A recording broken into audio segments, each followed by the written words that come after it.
Quem está lá em Portugal é Américo Martins. E hoje, ministros da Suprema Corte marcaram presença no Fórum de Lisboa, o segundo dia do Gilmar Palusa. Flávio Dino e André Mendonça debatem no evento promovido pelo decano da Suprema Corte. Conta pra gente, Américo Martins, quais foram os discursos e você tem observado essas possibilidades sobre diálogo e conciliação sobre o IOF nas conversas reservadas no fórum? Olá, Uribe, Tainá, Luísa, boa tarde a todos vocês e a todo mundo que está nos acompanhando por aqui. Uribe, especialmente os ministros do Supremo estão mantendo essas conversas, estão fazendo inclusive comentários sobre isso, estão trabalhando nitidamente, pelo menos parte deles, para que os poderes cheguem nesse acordo que vocês estavam descrevendo desde o início aqui do Bastidores. É nítida a intenção de vários desses ministros de tentar colaborar, de tentar diminuir a temperatura entre os poderes, tentar facilitar o que eles estão chamando aí de um diálogo entre as partes, que crie soluções e acabe com essa briga entre os poderes, entre o poder executivo e o poder legislativo. Hoje, nessa quinta-feira, nós não tivemos a presença de nenhum ministro do governo Lula por aqui, isso já estava programado, não é retaliação a ninguém. O advogado-geral da União, Jorge Messias, que falou ontem aqui, inclusive fez elogios ao presidente do Senado, Davi Alcolumbre, ao presidente da Câmara, Hugo Mota, indicando ali um desejo de negociar, de também ser favorável aí a uma saída conciliatória, também não estava presente e tem sido, até agora, são 4 horas e 19 minutos por aqui, quase 4 horas e 20, um dia dominado por mais presença dos ministros do Supremo.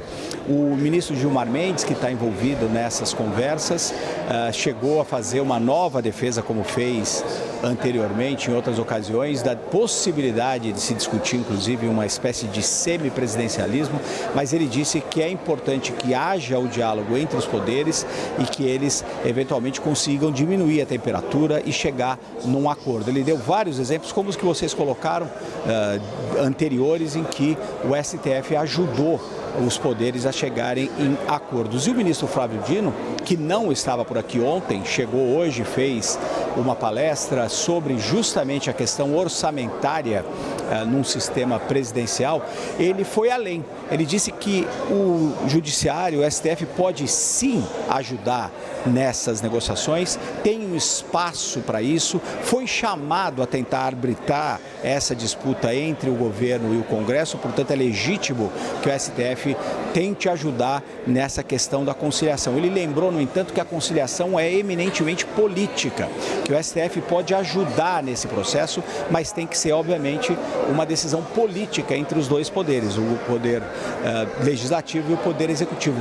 E ele também lembrou o seguinte, muito interessante isso, Tainá e Uribe, que era uma oportunidade para se discutir a questão fiscal e as questões de emendas no orçamento de uma forma mais ampla. Ele acha que já que se criou essa crise e está ficando aprofundada, uma crise do IOF, existiria uma oportunidade para se discutir de uma maneira mais geral a questão das emendas, as emendas parlamentares, por exemplo, da questão do equilíbrio fiscal no Brasil, todas as questões orçamentárias. É muito importante essa posição dele, porque ele é o ministro no Supremo que tem cuidado justamente desses debates sobre emendas parlamentares. Então ele sugere, primeiro ele endossa essa posição da possível conciliação, possível negociação e sugere que ela seja ampliada, que já que se vai discutir, que se discutam aspectos mais amplos com relação ao orçamento. Uribe, Tainá.